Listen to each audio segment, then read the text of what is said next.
Hallelujah. सबको जय मसीह की। मैं विश्वास करती हूँ कि आप लोग सब मसीह में ब्लेस होंगे। परमेश्वर ने आपको ब्लेस रखा होगा और आने वाले समय में भी परमेश्वर आपको ब्लेस ही रखेगा। आइए हम मेरी भविष्यवाणी की पुस्तक में से आज के वचन को पढ़ेंगे जो हमें अपोस्टल अंकुर यूसुफ नूरुल्लाह जी और पास्टर सोनिया यूसुफ नूरुल्लाह जी के द्वारा दिया जाता है। आइए हम इस वचन को पढ़ने से पहले कुछ देर प्रार्थना में जाएं। धन्यवाद यीशु मेरे सामर्थी खुदा पिता, आज के दिन के लिए तेरा धन्यवाद करते हैं पिता।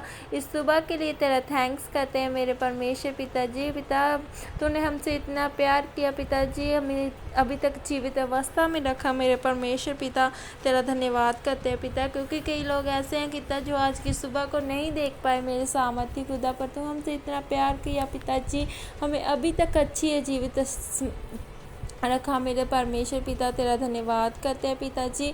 इस वचन के लिए तेरा थैंक्स करते हैं। जब ये वचन तेरे लोगों के बीच में जाए, पढ़ा जाए, सुना जाए मेरे सामर्थी खुदा, और बिगेस्ट टेस्टिमनी को लेकर आए पिता, ब्लेसिंग्स को लेकर आए पिता। इस वचन को सुनते तेरे लोग ब्लेस हो, उनके घराने ब्लेस हो, उनकी फैमिलियाँ ब्लेस हो मेरे सामर्थी खुदा। तेरा धन्यवाद करते हैं परमेश्वर।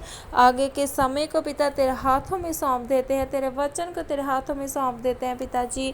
तो मांगते हैं यीशु नासरी के नाम से, आमीन आमीन। आज का वचन, धीरज से प्रतिज्ञा के वारिस बने। जब इब्राहिम 99 वर्ष का हो गया तब यहोवा ने उसको दर्शन देकर कहा, मैं सर्वशक्तिमान ईश्वर हूँ, मेरी स्तुति में चल और सिद्ध होता जा। मैं तेरे साथ वाचा बांधूंगा और तेरे वंश को अत्यंत ही बढ़ाऊंगा।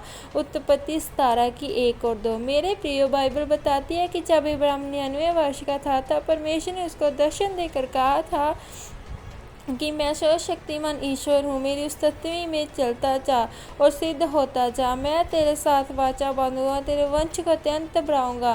तब जब इब्राहिम 99 वर्ष का हुआ तब परमेश्वर ने उसे आशीष दी।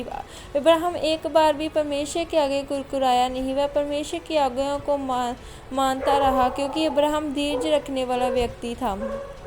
जब आप मत्ती 15 की 21 और 26 तक पढ़ते हैं तो लिखा है कि जब वह कनानी जाति की स्त्री चलाकर प्रभु यीशु मसीह के पास गई और कहा कि हे दाऊद की संतान, मुझ पर दया कर, मेरी बेटी को दुष्ट आत्मा बहुत सता रहा है। तब प्रभु यीशु मसीह ने उससे कहा, लड़कों की रोटी लेकर कुत्तों के आगे डालना अच्छा नहीं। तब उस स्त्री ने कहा, सत्य है प्रभु, पर कुत्ते भी वह चूरचाट खाते हैं जो उनके स्वामियों की मेज से गिरता है। तब प्रभु यीशु मसीह ने कहा, हे स्त्री, तेरा विश्वास बड़ा है, जैसा तू चाहती है तेरे लिए वैसा ही हो। और उसी घड़ी उसकी बेटी चंगी होगी। उस स्त्री ने गुस्सा नहीं किया और ना ही वह परमेश्वर के आगे कुरकुराई कि प्रभु यीशु ने मुझे कुत्ता क्यों कहा, बल्कि उसने धीरज और नम्रता को अपने अंदर रखा और इसलिए वह खाली वापस नहीं गई। अगर एक व्यक्ति को बार बार थप्पड़ बज रहे हैं और वह आगे से कुछ नहीं कह रहा, तो इसका मतलब है कि उसके अंदर धीरज का फल है।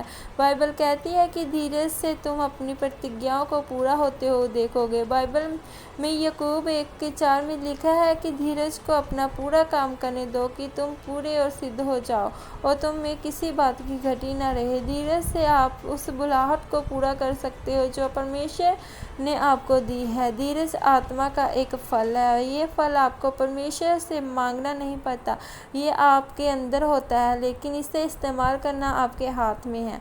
आज बहुत से लोग धीरज नहीं रखते, वह अपने अंदर के धीरज के फल को इस्तेमाल नहीं करते हैं। वह बुराई के बदले बुराई करते हैं और परमेश्वर के वचनों पर नहीं चलते हैं, जिस कारण उसका जीवन कभी नहीं बदलता। इसलिए मेरे प्रियो, अगर आप परमेश्वर से आशीषें को प्राप्त करना चाहते हैं तो अपने जीवन को पवित्रताई में बिताएं, धीरज के साथ परमेश्वर के वचनों पर चलते जाएं। फिर अब्राहम की तरह आप भी प्रतिज्ञा के वारिस बनोगे और परमेश्वर आपको वंशों तक आशीष करेगा। आमीन। अंगीकार, ये अंगीकार आपकी तरफ से किया जाए। सर्वशक्तिमान परमेश्वर, इस वचन के लिए मैं आपका धन्यवाद करता हूँ परमेश्वर। मैं अंगीकार करता हूँ कि मैं हमेशा आपके वचनों पर धीरज के साथ चलता रहूँगा और अब्राहम की तरह आपकी प्रतिज्ञा एलियाओं का वारिस बनूंगा। प्रभु यीशु मसीह के नाम में आमीन। धन्यवाद यीशु मेरे सामर्थी खुदा, तेरा थैंक्स करते हैं पिता इस वचन के लिए। पिता ये वचन तेरे लोगों की ज़िंदगियों में पिता 100 गुना फल लेके आए पिता। अंधकार की शक्ति पिता इन वचनों में से चुराने ना पाए पिताजी। जिन जिन लोगों तक तेरा ये वचन जाए पिताजी वो ब्लेस हो पिता, उनकी ज़िंदगियों में बिगेस्ट टेस्टिमनी आए मेरे सामर्थी खुदा। धन्यवाद करते हैं पिताजी। आगे के समय को तेरा हाथों में सौंपते हैं, उनके दिन को तेरे लहू में कवर करते हैं मेरे सामर्थी खुदा। उन्हें संभाल कर रखना, अपने दास और दासियों को संभाल कर रखना पिता। तेरा थैंक्स करते हैं। आगे के समय को तेरे हाथों में सौंपते हैं, दुआ मांगते हैं यीशु नासरी के सामर्थी नाम में आमीन आमीन। सबको जय मसीह की। God bless you all.